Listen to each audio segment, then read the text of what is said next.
എന്ന് മുതലാണോ നിന്നെ ഞാൻ സ്നേഹിച്ചു തുടങ്ങിയത്, അന്ന് മുതൽ നിന്നേക്കാൾ ഭംഗിയുള്ളതൊന്നും ഞാൻ കാണാൻ ആഗ്രഹിച്ചിട്ടില്ല, ഇനി ആഗ്രഹിക്കുന്നുമില്ല.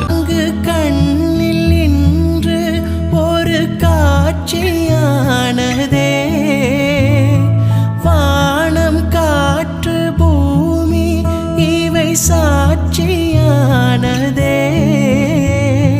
நான் உன்னை பார்த்தது பூர்வ ஜென்ம பந்தம் நீண்ட